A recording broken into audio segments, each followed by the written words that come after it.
Fantastic. Happy you're here. There he is, the great Jordan Belfort. Good to see What's you, up? man. How are you today?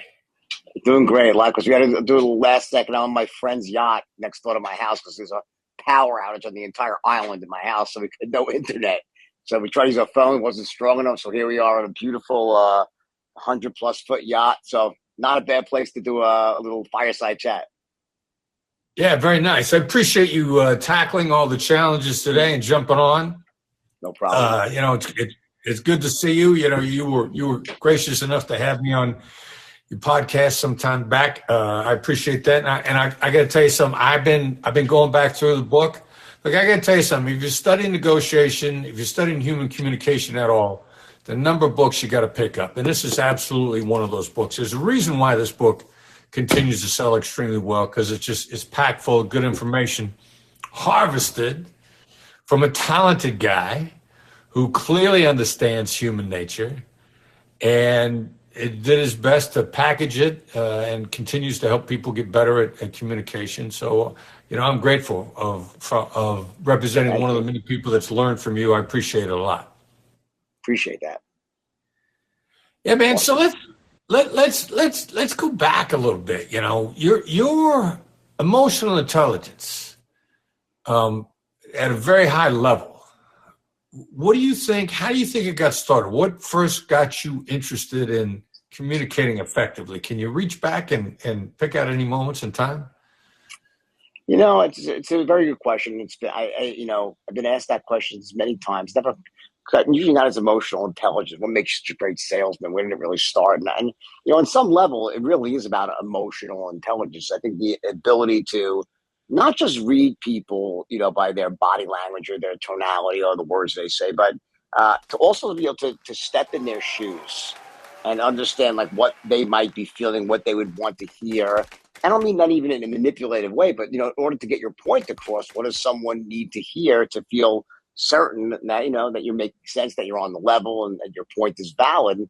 I think part of it goes back to my early childhood. My family. I come from a very intelligent family. Where often business was discussed at the dinner table. My parents were both CPAs.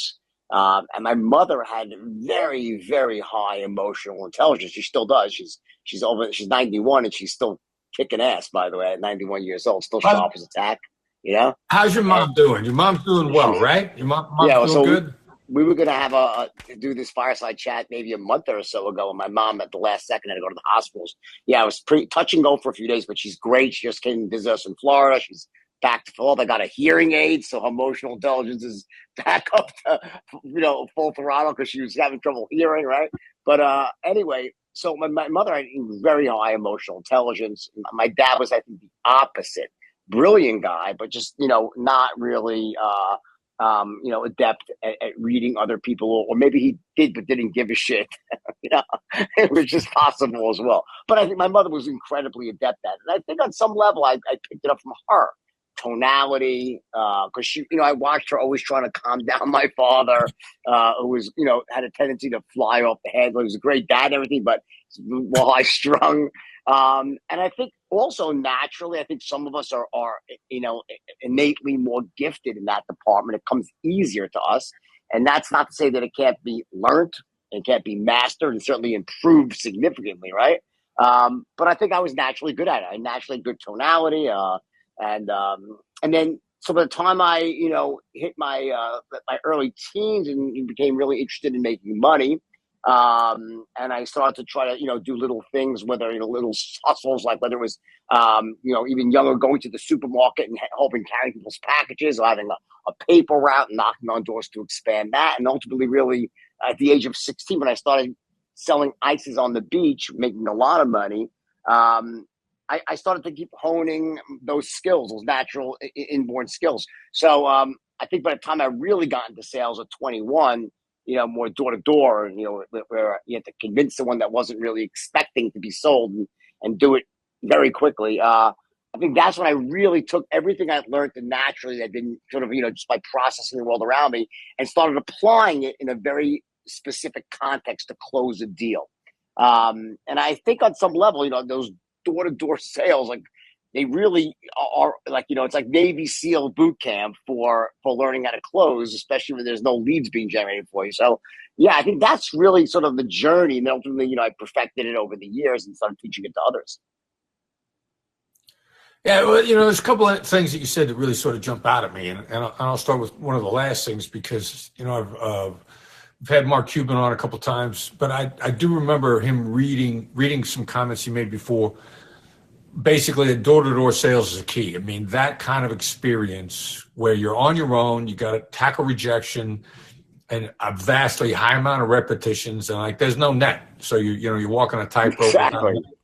right? Yeah. Kind of like when you're walking into a negotiation when someone's got a gun to someone's head and you're trying to stop someone from killing, right? There's not much of a safety net in your old job either. It's an FBI negotiator.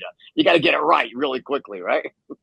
Yeah, I'm glad you made that point because I mean I think I'm speculating that's where you and I would differ from the academics. The academics love to talk about the Harvard dudes, and I went there, so the BATNA, best alternative to negotiated agreement, which is safety net. But like door-to-door sales or hostage negotiation, you get used to going without a net. It's no big deal. Right. Yeah. I think that I always would say that, later on when I had other companies and doing a lot of consulting, I'd say if someone that really performed well in a door-to-door sales job, that's a really strong indicator of their ability to perform in any type of sales job. There are other jobs that I think that are much, where sort of there is that sort of safety net, whether it's by this lead generation happening or you get a chance to prepare more or it's a multiple step sale, but really going to someone's house and sitting in the house, going door to door, knocking on that door cold. That's, I think, is great training for any human being in terms of just your ability to communicate, to develop that instant connection with someone that happens in a matter of seconds or even microseconds, where either they are interested in hearing the next word you have to say or not. That's what it's all about. Yeah, and I would imagine there's a bunch of things there like resilience too. Yeah. You say resilience, you said? Yeah. I mean, like you're Yeah. gonna have to be able to pick yourself back up fast and keep going. Yeah. I think that, I think like anything else, I think resilience is something that is learned through being resilient. In other words, it's practice makes perfect, or at least gets close to perfect. I don't like people will say they look at me. In fact, I was tested by psychologists once in this context, and one of the things that they came out with that's a super high level of resilience, my ability to accept rejection or come back from failure and not to give up. Right. But I will tell you that I wouldn't say I was born that way. Like I don't think I was very resilient as a teenager. I kind of like want to hang out with my friends and and do it and have fun. That was my sort of resilience back then. Is really something that I developed in my late teens when I started working hard and linking resilience to making money, to an outcome. In other words, so for me, it was a sort of connection that was made in my own mind where I said, wait a second, if I just keep working my ass off and don't give up, wow, I actually do get the result that I'm looking for.